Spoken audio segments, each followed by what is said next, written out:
Thank you for joining us tonight. Okay, and before we get started, just a few words. We've had an interesting week and a half, and a lot of shifts, a lot of feelings and emotions, and we want to just honor everyone and honor that this is a very powerful time of healing and moving into a higher frequency of love, a higher frequency of how we come together in a spirit of moving forward in a way that we have yet to have done. So I just want to acknowledge everyone. Thank you for being here. And the recognition that the energy, the frequency that we bring is absolutely essential to how we move forward. So I want to just thank you for everything that you bring to this life and to this moment. And I think we're also in reaction to the election last week and how that really hit a lot of people that are interested in seeing people come together and seeing love flourish on the planet and consciousness. That affected a lot of people deeply, feeling like something very essential was lost. And perhaps it was a step backwards, but the point is what Gail was just sharing is what we have to do regardless of what's going on in the outside and how things are playing out. We need to keep our center so we can be of value. We need to step up when we see things are off and put more of our heart energy into the situation to try to right things around us and hold the center for others that may be feeling off. I mean, this is a very powerful time. That's what Gail was talking about. And it never plays out as we expect. And yet it's playing out always for the highest good. And that's what I think we're going to see unfolding as long as we keep pace with our heart opening and our consciousness coming through more and more in all the things we're doing. We can't be thrown off just because of what happened. Okay. Right, and that's why this information about sacred geometry is so essential because it really helps bring us back to that place of those divine archetypes, those the divine quality that we're here to learn more about so that we can resonate with that in the highest way.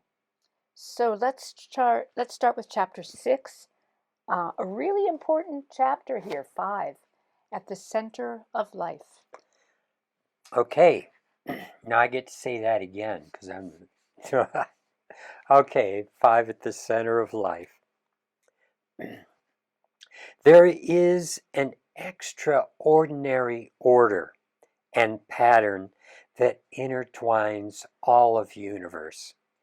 As we watch the different cycles, patterns, and numbers come together and overlap, what appears to be the common focus from each unique direction is the creation and support of life. Life grows, evolves, and becomes more capable of embodying greater consciousness with the direction toward unity, love, beauty, and truth. In the end, all of creation springs from consciousness with the purpose of infinitely growing this seed. We are central to this experience of expanding consciousness, although many people feel they're at the mercy of what's going on in their lives. They fail to recognize they are at the center of the universe, connected to this consciousness, and don't need to control events. As divine co-creators, we have a significant role to play. The intention and energy we hold in relationships and all circumstances we are involved with significantly affects what will happen. So that's why we were saying before this started, it's so important for you to keep your center going and keep that focus going. Because as the world looks rough out there, our involvement significantly affects what will happen, how it does unfold. People who have meditated together in areas of turmoil and focused on peace for a particular city or a country, thank you, have positively altered the energy and the course of events that was taking place. That meditative energy made a difference without people in those locations being aware that anything different was happening. So that's the people that were experiencing life didn't realize the energy input was helping them along. The energy component was in play because everything is energy. And when we step into our higher divine aspect, then we realize the evolutionary path we're on affects universal evolution. As co-creators of this universe, we can align with all the universal patterns and precision of creation. The rhythm, cycles, and the exactness of the way universe operates shows us who we are. In our everyday lives, we often forget that we are the center. However, when we return to resonating with many of these universal principles and secrets, we step into our role as divine co-creators and feel empowered. Notice the shift you feel within when you consider changing your perspective in this way. And so even though you're at the center of the energetic field of your creation, we each, excuse me, have unique and different roles to play out. And so we are playing it out from our unique perspective and fulfilling a role that is part of the whole. Okay. An ancient story. The story had been passed through the records of ancient Egypt for thousands of years before the priests of a temple in the Nile Delta shared it with the Greek lawmaker Solon. That was in 600 BC, over 100 years before it was passed down to Plato, who brought this story of the lost civilization of Atlantis to popular awareness. An advanced civilization was destroyed by floods and earthquakes in a single night over 11,600 years ago from our present time. The myths of ancient flooding can be found on every continent and in almost every sacred text, but until recently, that's all that they were thought to be, myths. In the last couple of decades, scientists have been piecing together evidence of massive comet fragments hitting Earth's thick northern ice sheets in approximately 10,800 BC and 9,600 BC, With the second strike, Earth's oceans rose over 300 feet, destroying all coastal settlements and low-lying land. The evidence of this catastrophe being the death knell of an advanced civilization coincides with the overnight transformation of the world's hunter-gatherers into farmers and builders. This was a time of radical transformation.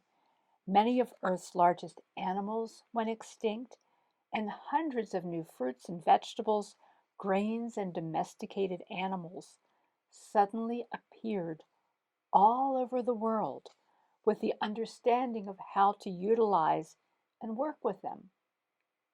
Calendars became very sophisticated, with some, like the Mayan calendar, made popular by its end date of 2012, accurately covering cycles of time over 26,000 years long.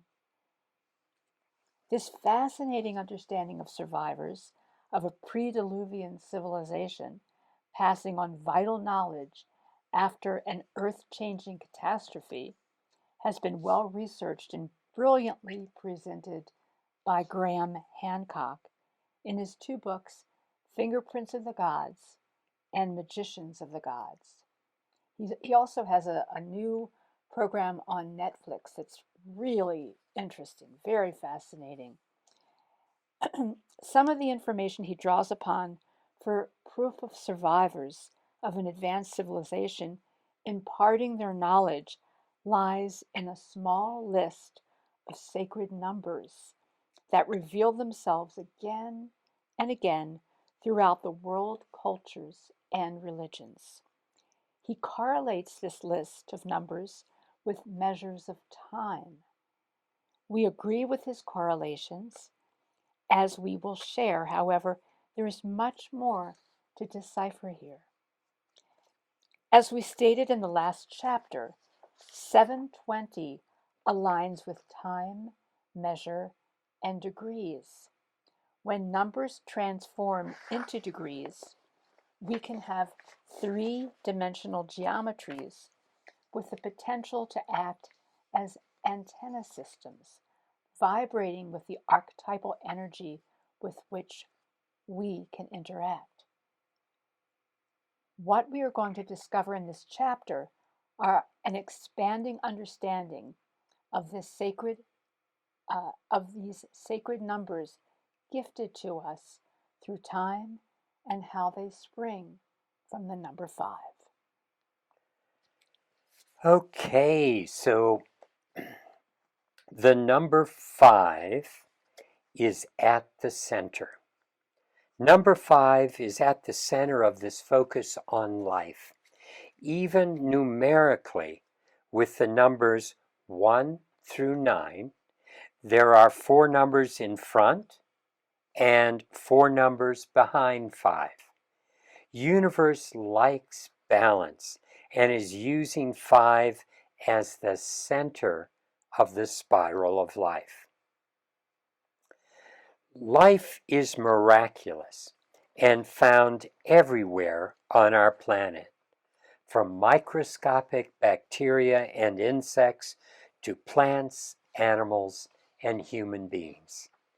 Despite the incredible variety of life, there is a common pattern we all share that is found in a ratio that has been observed for thousands of years. The Greeks, I'm trying to see where, here it is. Okay. The Greeks designated it with their letter phi, which is a circle with a vertical line through it. That's the Greek letter phi. And they fashioned temples and statues following its proportions because they considered it a measure of beauty. From another perspective, perhaps beauty is what we see most frequently in the way nature expresses itself. or herself, as we've written. And what doesn't fit the usual pattern is considered to lack beauty. So, in other words, it's what we see most frequently, we start to consider that as beautiful because it is what is. The phi proportion is frequently found as an expression of life, which is beautifully shown in figure 6.1, which is here in front of you. And so what we have here are spirals, and I've got my pointer working this time. The spiral of a nautilus shell, the spiral of a spiral galaxy, a cabbage cut in half, a sunflower, seed head, and Romanesco broccoli. Yes, I love that. Each one of those, you go in, and each tiny bud is a duplicate of the larger spiral. So this really is all about fractals. So the inherent nature of these patterns comes about because phi grows and spirals like the spiraling waves of light underlying reality. Mathematically, phi can be found in several ways. As seen in figure 6.2, there we go. The square root of 5, which is right here, the square root of 5 is added to 1 and divided by 2. This equals what has come to be known as phi, which is an irrational number, a number that keeps going and going. It never resolves. 1.618 keeps going and going. The 3 dots following this number mean that it has non-repeating digits that go on forever to the right of the decimal point. It never ends, and thus mathematicians consider it irrational in the sense that it never resolves or can be expressed as a fraction. So let's see if we explain more of this. Another way it can be calculated is by using the Fibonacci sequence. This is a series of numbers, which is right down here, the Fibonacci numbers. It's a series of numbers where each number is the sum of the 2 preceding numbers. So we start out with 0, then 1. 1 plus 0 is 1. 1 plus 1 is 2, plus 1 is 3. 3 plus 2 is 5. And you see how you just add each set. As you get into the bigger numbers, the higher you go in this sequence, the closer you get to an exact expression of phi. So that means, like here, we have 377 divided by 233, and that equals 1.618,025. It's getting closer. As you keep going up in numbers, you skip above and below the actual phi ratio. You go a little below. The next time we divide into the next higher number, we're going to be a little above. And it's zeroing in, but it never quite reaches there. And so I guess the next part you can read.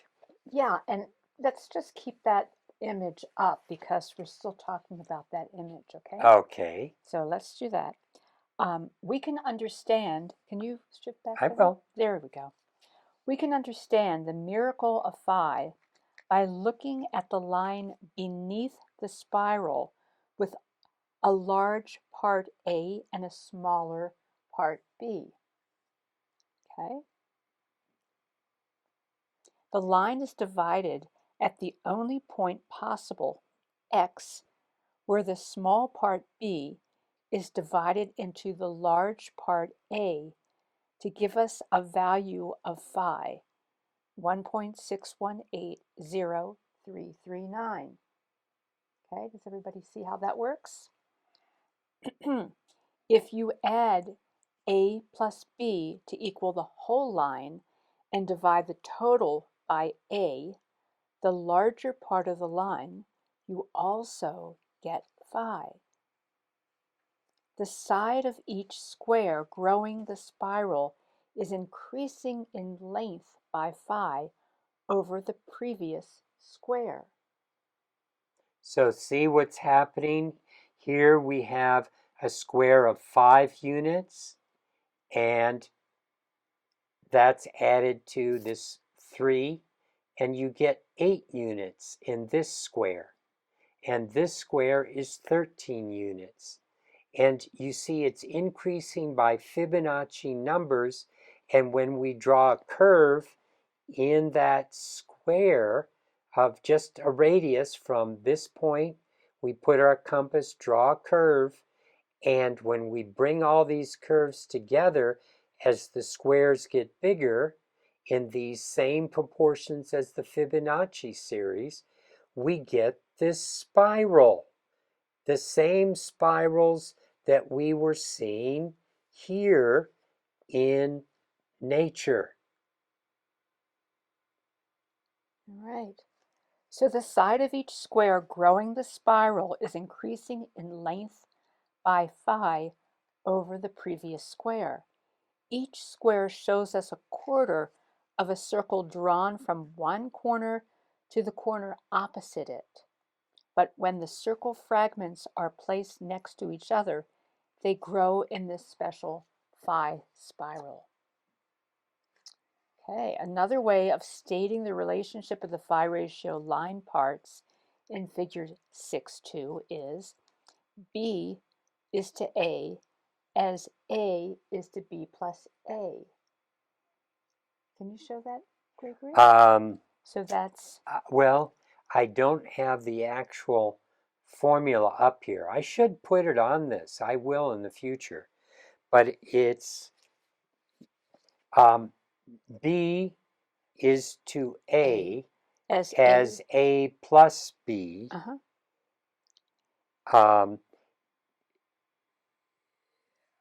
No, B is to A as A is to A plus B.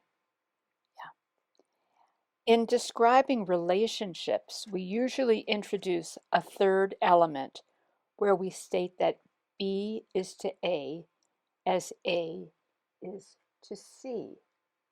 Now, we don't have C up here. No, that's, keep reading. Oh, okay. All right. But in this case, this is different. We don't have it here. But in this case, with phi, we've described a complicated set of relationships with only two elements, A and B. Universe loves simplicity. This is doing the most with the least. It is true conservation of energy and something to emulate. Okay, I think we're done with that slide now.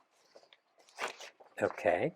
Entire books have been dedicated to demonstrating how the phi ratio is seen in all aspects of life. Now let's show them figure 6.3, where we will see how the human body demonstrates phi relationships. The shoulder to the elbow multiplied by phi takes us to the fingertips of the outstretched hand. The phi ratio, Here. see that? The phi, did you want to say? Okay. Nothing, go ahead.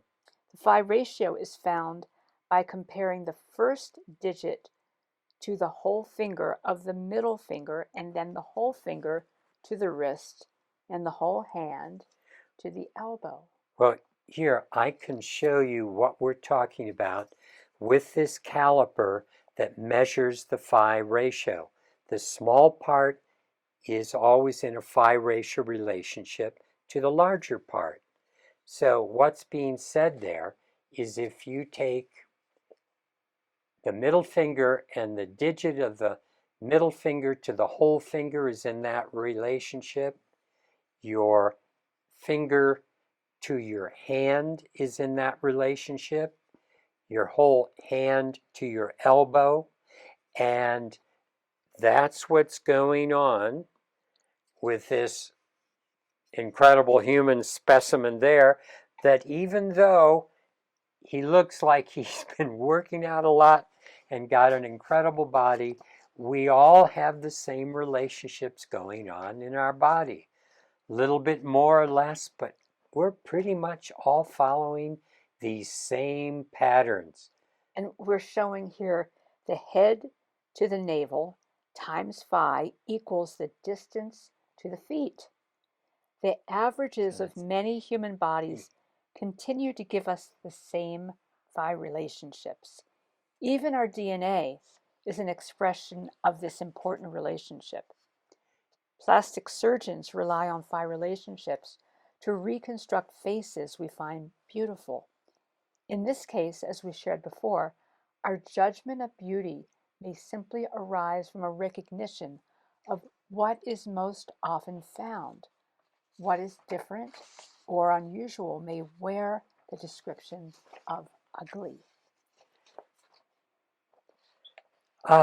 We have such a hard time with what's different. And it shows up in the way we describe beauty. So anything that we consider as like us or like most seen in nature. So relationship is the cornerstone.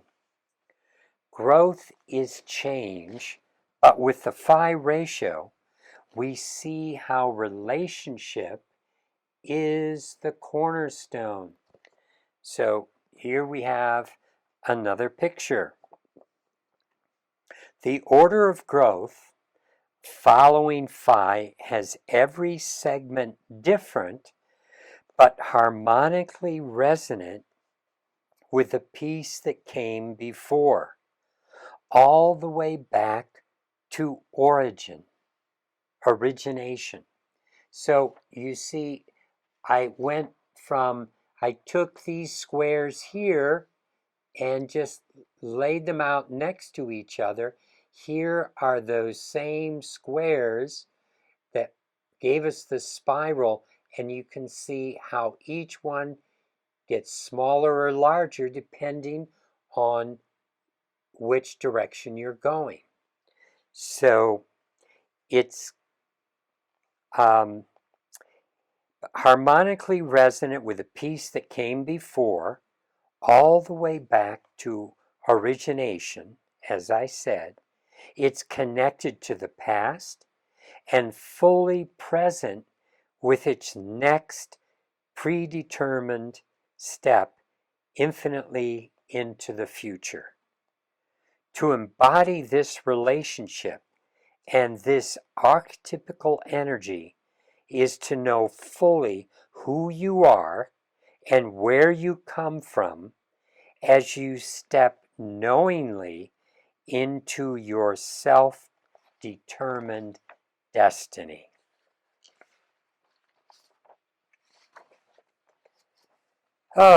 So the square root of 5 and 5 as one of the Fibonacci numbers is certainly a nod to the importance of 5. But there's much, much more. If we create the 5-sided polygon, boy, we have lots of images tonight. Okay, if we create the 5-sided polygon over here on the left called a pentagon and connect all of the corners, each corner connected, a 5-pointed star known as a pentagram is formed. We've now left the irrational aspect of phi behind and moved into a concrete expression of phi. So what I mean by those words is that before the number, the numbers that we were talking about here, this is an irrational number mathematically. But when you bring it into a drawing, this is expressing phi in all these components that is not irrational. You can physically see it, touch it, work with it. It's real. Phi is real, not irrational in this drawing. And you see this red part divided by this green part. If we call this 1, then this is 1.61. This is actually the measurement of phi.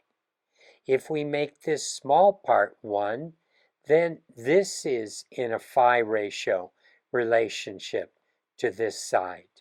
If we make this side 1, then this length is in a phi ratio to this. So you see all these different components. This side is in a phi ratio to this whole length, these two segments. Phi just keeps going through all of these components. So as you can see in figure 6.5, this figure, the pentagram is full of phi ratio relationships, as all the pieces of the pentagram can be broken apart and recombined to form phi ratio constructions. These pieces of the 5-pointed star aren't calculated individually or mathematically. They simply arise perfectly and accurately from the drawing itself. By drawing the curve, the phi ratio spiral once again works with the two triangles found at the center of the pentagon and the pentagram. So what we're talking about here is if we take this center triangle, the long skinny triangle out, here it is, and you see this line is this line passing through, and you see these lines passing through.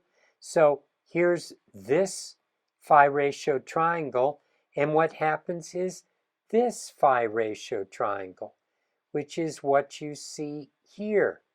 And it breaks into a smaller triangle that's like the larger one, and a smaller triangle here that's like this one. So just like that broccoli, just like a pattern that goes on forever, a fractal pattern, this is what happens with phi as it fractalizes down. If we connect with a circle, semicircle here, as we've done on this and on this, you see we get that spiral again from the triangle. So the golden ratio is the precursor or seed of fractalization and holography. So the whole concept of a hologram is that every little piece that you cut out has the total image of the hologram still there. And a fractal is when you're going into a pattern, and the more you go into it, I'm going to skip ahead here, you see the same pattern again and again and again. So, a few times in the past, I've come across a fearful reaction connected to the pentagram, the 5-pointed star, because of its association with witchcraft. Sadly, this is a misplaced concern that stems from lack of understanding. In the past, wise women used the life relational aspects of the phi ratio. They used that pattern found within the pentagram to work with the natural order of life and healing. Since the proper tools designed using these principles can facilitate healing properties, the pentagram with a point downward, so when this was turned on its head and this point was facing down, it meant the focus was earthward, toward the earth, which was versus a celestial focus. So the question was, do you choose a higher perspective or are you content with focusing earthward? That's really where the fear came in. There was the sense that if this was inverted, they show some images in some books with all of a sudden this becomes the face of Satan, and Satan is simply a name for the earth divinity going into the earth. So if we focus materially, if we focus earthward, I think we all suffer from depending too much on the physical and not enough focus goes into the higher spiritual connection. And that's all that meant.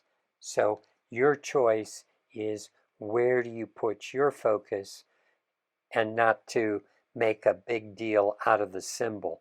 Because if someone flips it over, it's not going to affect your energy unless you choose to worry about it and get into it. So don't worry, be happy. Okay. So, with so many books and articles about the phi ratio, it sometimes appears to be the only mathematical concept governing growth, which is certainly not true. For example, the square root of 3 is another irrational number that governs the display of 3 and 6-petaled flowers. However, the classic and most pervasive pattern of growth is found within the boundaries of phi. We need to understand it as an archetype, an ideal pattern behind creation that is utilized by environments and circumstances to allow for all the varieties we see between plants and animals of the same species. Embedded in the phi pattern of how life grows is consciousness. It is our consciousness that can recognize beauty. It is natural and desirable to recognize beauty, whether it's a rose we admire or its delicious fragrance. It does something for us. It allows us to connect and helps us appreciate a purity that speaks to our hearts, that can change the way we feel in a moment. It changes the frequency. That's why we think of beautiful flowers for giving a gift to somebody that we love, because it magnifies universal beauty to touch each other with what universe offers us. Change and growth are the constant cycle of life, even if it causes discomfort. I think we all know that one, don't we? The phi ratio growth cycle lends understanding of where we came from and where we're going. The golden ratio is a precursor or seed of fractalization and holography.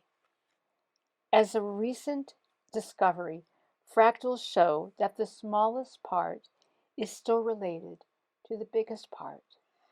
If you keep zooming in smaller and smaller, you continually come across the reoccurring pattern of the larger part of what you began with. That's becoming demonstrated by these images of the Romanesco broccoli. You want to take it back to that? How come, where did we have this image? I think that was while I was talking earlier. Oh, this was the image, I guess, Yeah. that was the next image in the book that shows how this 5-pointed star in the center here, how it fractalizes and moves out in this spiral pattern. You can see it so well in this succulent. And when you cut an apple in half through its middle, you always get this set of 5 seeds, which follows the flower of the apple itself. The apple tree flower looks like that. So now let's go to the next slide. we're going to the broccoli. Okay, and a 5-pointed star in figure 6.7 that can add the same pattern larger or smaller indefinitely. Notice how the broccoli and the succulent in figure 6.6 grow in a spiral fashion. Number 5 works perfectly with the understanding of as above, so below. This demonstrates the various vibrational patterns of creation that remain the same on a macro or micro scale, aligning with the same energy harmonic. That's the key, the energy harmonic. The discovery of holograms offered new ways to conceptualize our reality. When a hologram has a small piece of it cut off, that small piece will contain all the elements of the total piece. It may not have as much clarity, but it's all there. 700 years before we created the first hologram, a true sense of our holographic nature was eloquently expressed by the 13th century poet Rumi. You are not a drop in the ocean. You are the ocean in a drop. This is what our geometric understanding of the sacred is leading us to. Your opportunity to be the ocean in a drop. Expanding consciousness is moving into a position where you allow the entire ocean to come into your awareness and source your ability to co-create. To create a universal archetype in your environment is to invite the ocean in.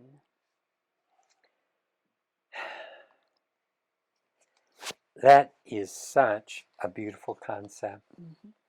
To think you're not small, but this is what we were saying at the beginning. You are the center of the universe.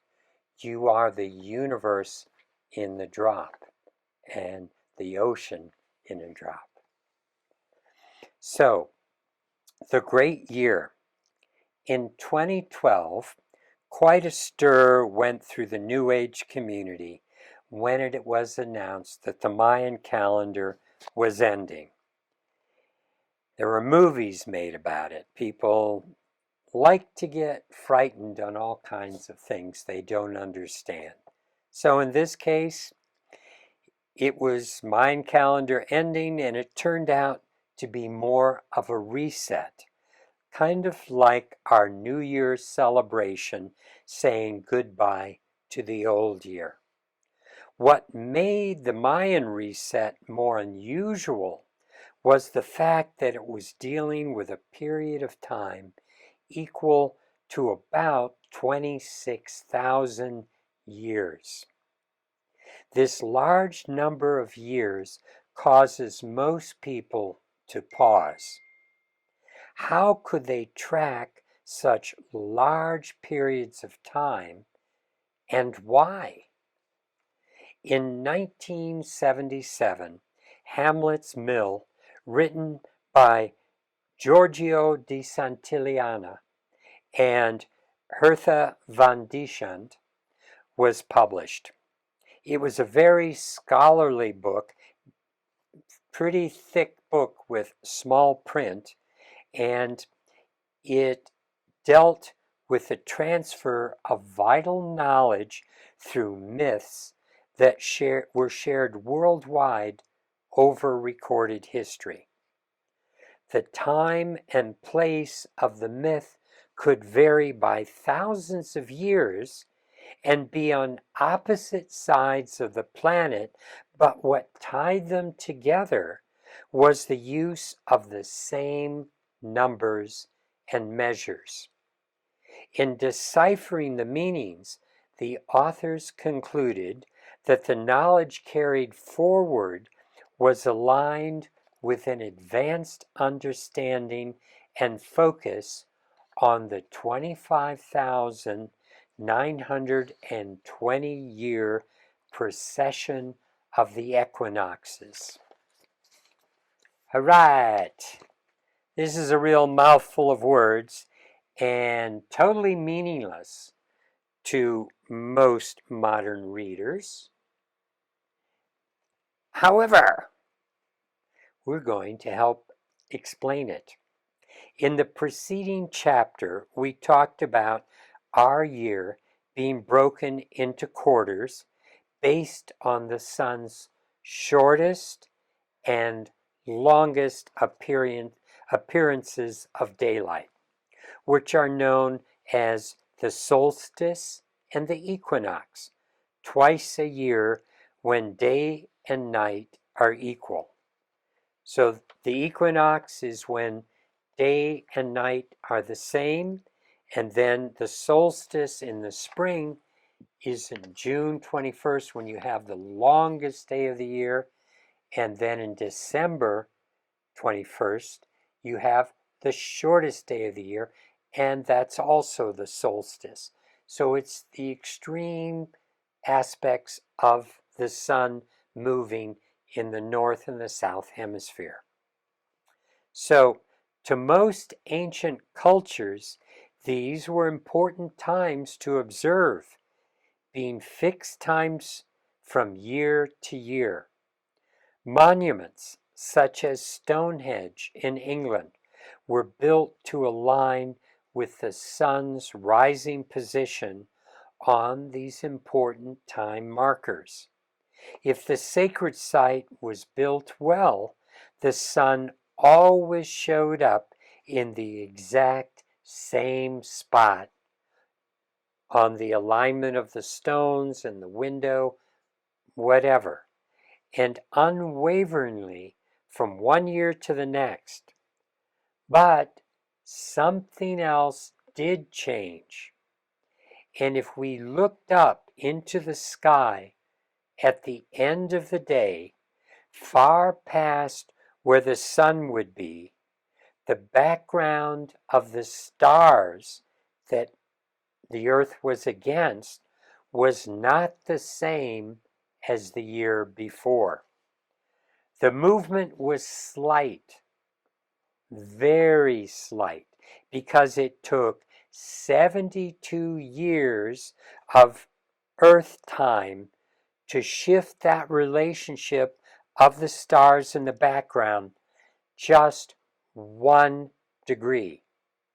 360 degrees in a circle, it only moved 1 degree in 72 years.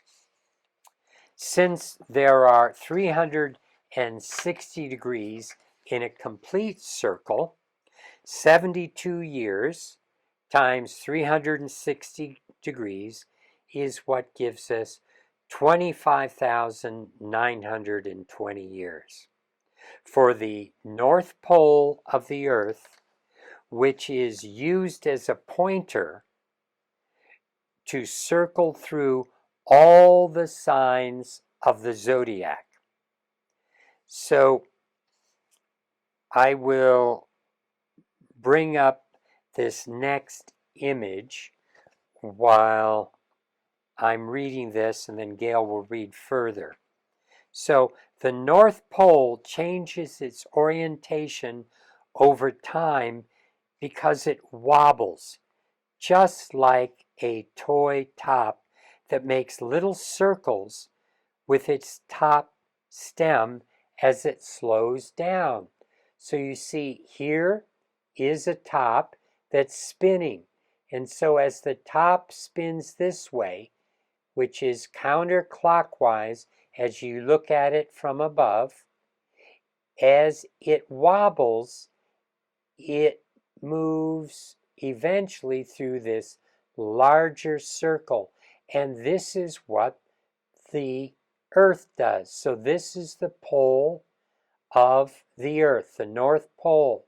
Right now, it's pointing toward the North Star, which is Polaris. And yet, what's going to happen? Because here is the center of the Earth. We're off that center. We're on a tilt. The Earth, as it moves, it's tilted toward the sun, which is what gives us our seasons. You know, why we have a north of the equator's season of summer, that down here is winter, because the Earth is tipped. Well, this precession, this wobble, in about 13,000 years, we're going to be pointing toward the North Star as Vega. So this is another image over here that we're looking at with the Earth. And right now we're just entering Aquarius, and all the 12 zodiacal signs are each 2,160 years long. And 1 degree is 72 years in this whole cycle. So I'm just going to read what the book says, which will repeat what I just told you. Forgive me. Currently, Polaris is the star that the North Pole points toward. In 12,000 years, the slight wobble of the Earth will create a new North Star for us by the name of Vega. It's been our North Star before, but that was about 14,000 years ago.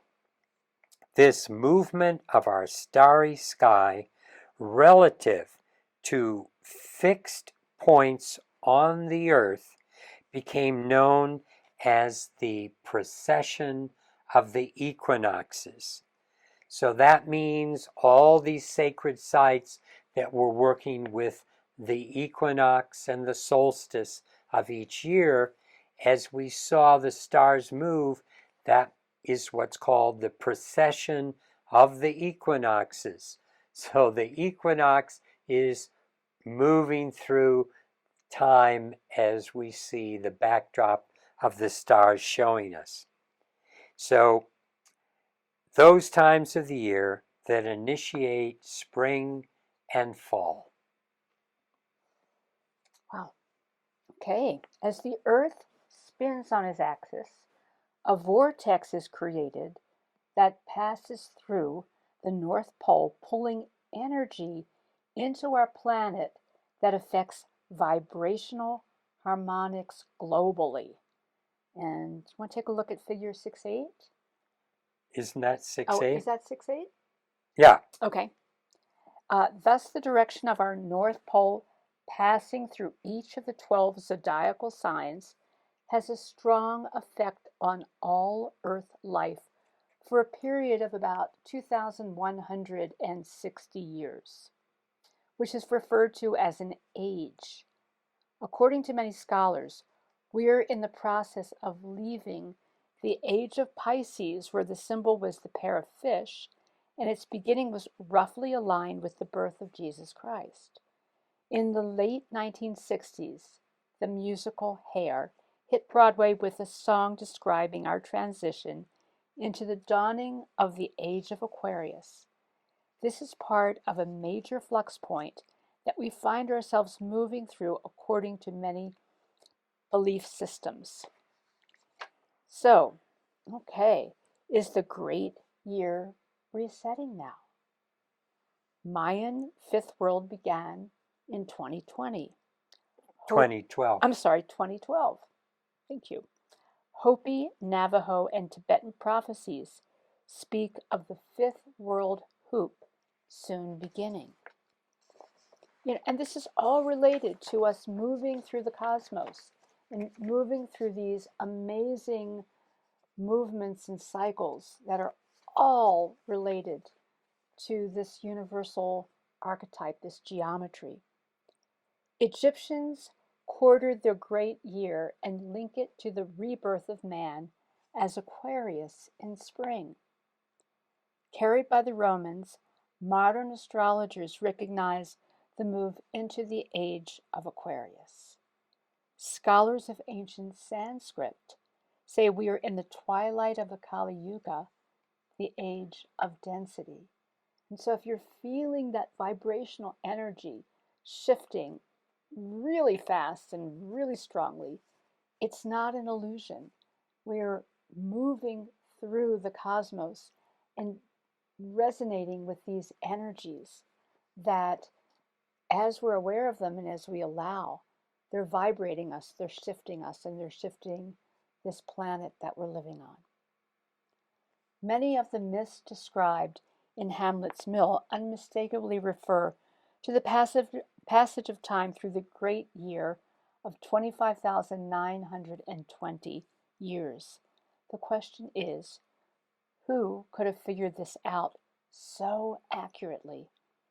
1 degree star movement is 72 years, as we've been talking about, would be almost impossible to detect without sophisticated equipment and a scientific understanding of Earth rotational dynamics that rivals our own knowledge.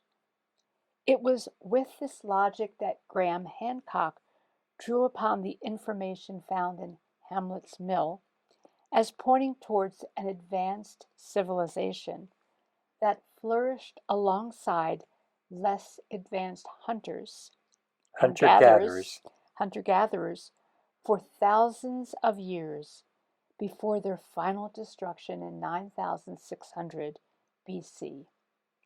This is only one of many pieces of information that he draws upon to support his conclusion. But to us, viewing reality through the lens of sacred geometry, this special list of numbers offers some additional highlights and insights.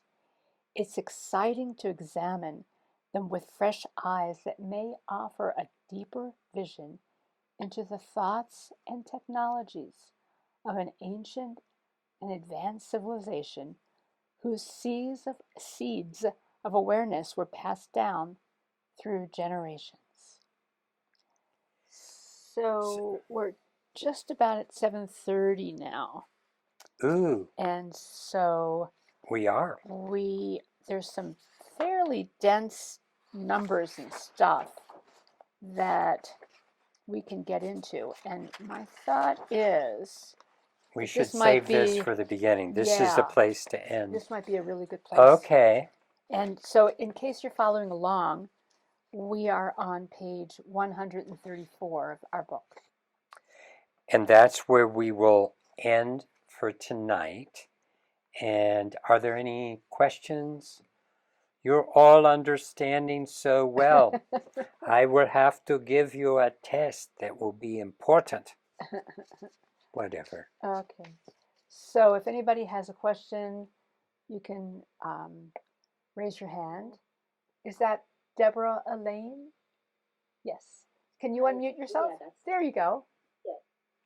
Anyway, I just want to say thank you again. This is so exciting and just draws in the magic of numbers and the ancient civilizations in Atlantis and the epochs or ages in such a clear way. And I'm of course wearing my little pendant, so I'm looking and I'm seeing some of these shapes that you're talking about right here in front of me.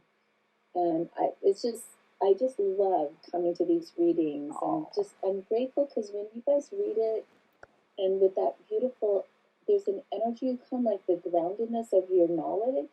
It's so much easier for me to understand than when I just read it on my own. And so I'm just grateful for this time that we all get together to to hear this amazing consciousness, and also like for me who's very sensitive, and probably a lot of people here too, feeling the energy. Like Hmm. Mm. that's making sense. It's like, okay, we're moving into Aquarius. We've heard the song, we're there, but it's like that there is this intensity of the energy that's a change Hmm. from what has been going on. Yeah. So I'm just really grateful to hear all of this, and thank you so much for Oh, taking you're the time. welcome. You're welcome. You Ah, know, I was thinking about as you were talking about how we're moving into this energy of Aquarius.